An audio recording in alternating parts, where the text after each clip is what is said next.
دوستو، کیا نعرہ حیدری یا علی مدد کہنے سے شرک ہوتا ہے؟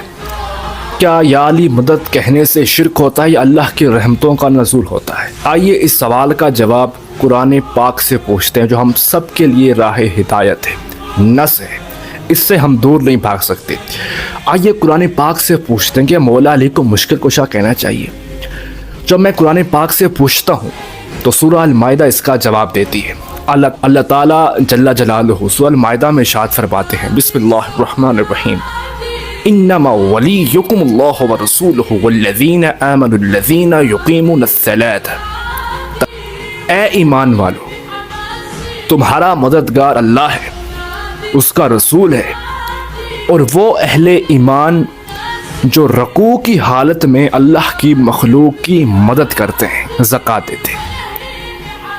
اب پہلی بات اللہ مددگار، دوسری بات رسول مددگار، اور تیسری بات وہ اہل ایمان جو رکوع کی حالت میں اللہ کی مخلوق کی مدد کرتے ہیں۔ اس بات پہ تھوڑا پردہ ہے۔ اب آئیے تاریخ کے کتب سے پوچھتے ہیں کہ وہ کون تھا جس نے رکوع کی حالت میں مدد کی تھی، اور قرآن کہہ رہا ہے کہ وہ تمہارا مددگار ہے۔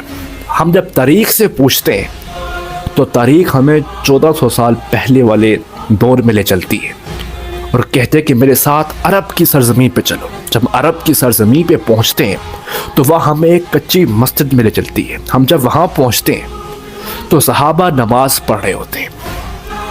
نماز جب وہ پڑھ رہے ہوتے ہیں تو ایک فقیر اللہ کے گھر کے باہر آتا ہے، مسجد اللہ کا گھر ہے، اور وہ صدا دیتا ہے، کوئی ہے جو میری مدد کرے؟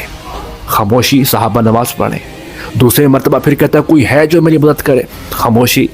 تیسری مرتبہ کہتا ہے اے خدا، میں تیرے گھر سے خالی جا رہا ہوں۔ جب وہ تیسری مرتبہ کہتا ہے تو ایک نورانی چہرے والا وہ رکوع کی حالت میں جاتے ہیں، اپنے ہاتھ سے انگوٹھی اتارتے ہیں، اس فقیر کو پھینک دیتے ہیں۔ وہ فقیر انگوٹھی اٹھا کے خوش ہو کے واپس جاتا ہے۔ جب جا رہا ہوتا ہے تو اس کی ملاقات آقا دو جہاں نور مجسم سید عالم حضور سے ہوتی ہے۔ تو حضور اسے پوچھتے ہیں کہ انگوٹھی تم نے کس نے دی؟ تو کہتا ہے کہ مسجد میں گیا تو ایک نورانی چہرے والا اس نے دی۔ اس میں جب یہ عمل ہوا نا، اتنی ہی دیر میں اللہ کا فیصلہ زمین پہ اترا، قرآن کی آیت اتری۔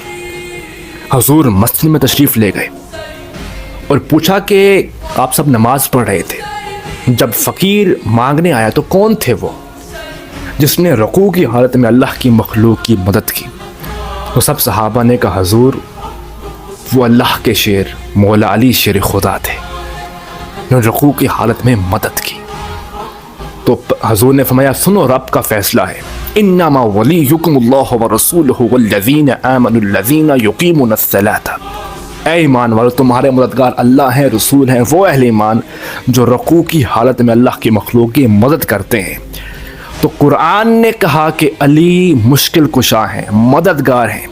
اگر تو ہم نے قرآن سے پوچھا، نہ ہم نے کہا نہ کسی اور نے کہا، علی وہ ہستی ہے جس کو قرآن نے مددگار کہا، مشکل کشا کہا۔ تو دودھ کا دودھ، پانی کا پانی ہو گیا۔ اب قرآن کی نص آ گئی، سے کوئی نہیں بھاگ سکتا۔ اگر کوئی یہ کہے کہ ولی سے مراد دوستی ہے تو ہرگز نہیں۔